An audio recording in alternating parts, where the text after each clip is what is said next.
Kia ora, I'm Erin J. Doyle. Welcome to my channel. It's June. Are you aware that it's June? I wasn't aware. Like, how did June even happen? With the arrival of June, I decided to have a look at the goals I set for myself at the beginning of the year and kind of assess to see how I was going. And I saw a colossal number of unticked boxes, and I decided rather than feeling sad about that, I was just going to continue persevering with the attempt to actually do stuff. I mean, what else can I do? One of the things that I wanted to do this year was to gain 25 rejections. The specific goal of aiming for 25 rejections comes from an article that I read many years ago. I can't remember where, I can't remember who it was by, but this person, whoever they were, was talking about setting a goal for themselves to collect 100 rejections in a single year. This meant that instead of only sending out the very best of their work that they felt really confident would be published, they were sending out everything because their aim wasn't publication, their aim was failure and rejection. And so they sent out colossal amounts of stuff just to get those 100 rejections. And of course, in doing so, they increased their total publication rate because a whole bunch, well not a whole bunch, but some proportion of the work which they would never have sent out previously was accepted for publication. I think this approach is really good for two reasons. Obviously there's the, well, they increased their publication rate thing, but I think it also shifts the focus away from publication equals success and just into a place of participating in the creative world and putting my work out into the world is the success. And I think it kind of creates a slightly healthier mindset, maybe. I mean, I'm no psychologist, but it seems healthier than treating those accumulated rejections as a horrible thing that's going to make you like bitter and sad and spiteful in the corner.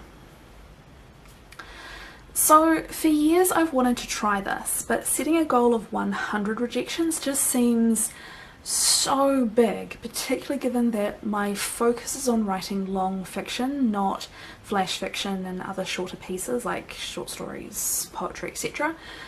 So I've never done it because it just seemed like, what would I submit? I don't have 100 things. So I didn't want to set myself this huge goal. So I thought 25. That seemed, across the course of a whole year, that seemed manageable. Of course I have done absolutely nothing towards that goal. I have submitted nothing all year. And now it's June. Oops. I am moderately tempted to just throw this goal away, but I want to at least try. So I thought the first thing I should do is have a look at my poetry folder on my computer and see what I had written that was just sitting there, not being submitted to a journal, being unpublished, doing nothing. Yeah, I have 85 unpublished poems sitting on my hard drive. Of that 85, 20 are finished, 21 need some degree of work, and 44 need a lot of work.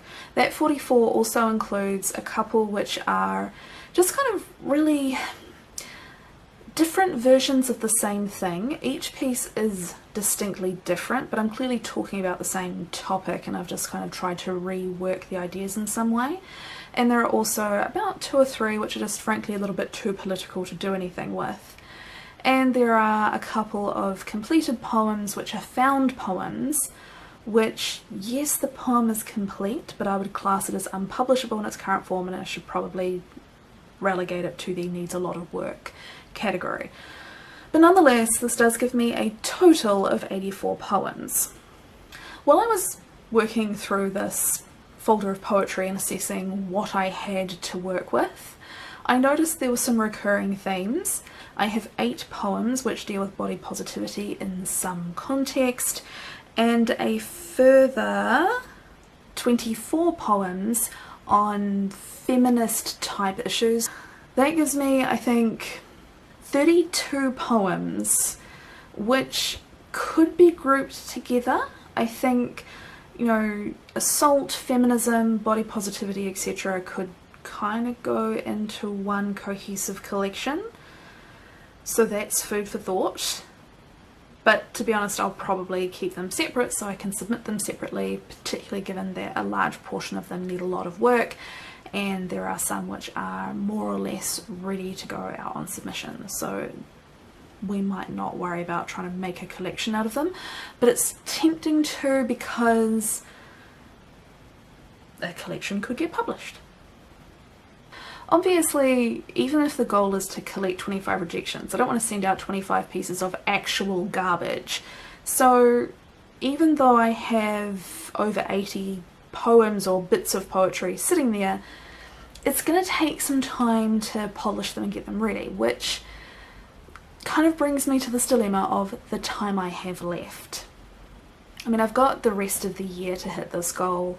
It's less than a poem a week. I think there is 30 something weeks left in the year, so it's doable, but I have to remember I've got my Camino story to edit, and I keep finding myself working on my family history story.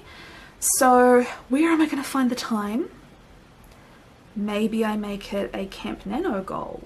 I mean, that's next month, I found out yesterday. It seems like it might just be distracting me from finishing the edits on my Camino story. But whilst being distracted from finishing a book is bad, my Camino story is a project which I think has the potential to be of interest to New Zealand publishers. And to gain the attention of these traditional publishing houses, one of the best things you can do is to be published already, to be published in literary journals and to win competitions. I don't know if this is the case in other countries. I hear internet rumours that that's maybe not the thing anymore, but in New Zealand it definitely is. Stop gesturing. Oh my god, they can't see your hands.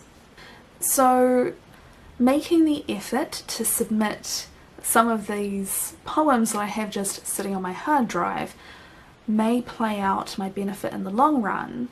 I've been babbling for quite a long time, but in summary, I think it would be to my benefit, potentially, for the publication of the Camino story, if I attempt to get some of this poetry published. I mean, the stuff exists, I might as well do something with it. And I'm hoping that by aiming to just collect rejections, I will push myself to submit a greater number of works than I would normally submit, because of concerns about them maybe not being the, pristine quality that I think they ought to be, which is potentially just a perspective thing rather than a fact thing, given how subjective poetry is. So this is kind of my plan for Camp Nano. I think I possibly need the entirety of June to psych myself into it, but it might also be a really good break. It might kind of encourage my brain to be more creative and more productive with my edits. Like, breaks are good for us. I don't know what I'm gonna do. Let me know down in the comments if you are taking part in Camp Nano in July and what your goal's gonna be. Let me know what you think of this whole aiming for rejection instead of publication kind of thing. And if you enjoyed this video, give it a like, and if you're new around here, do hit subscribe so you can stick around and stay up to date, and I'll see you next time. Bye!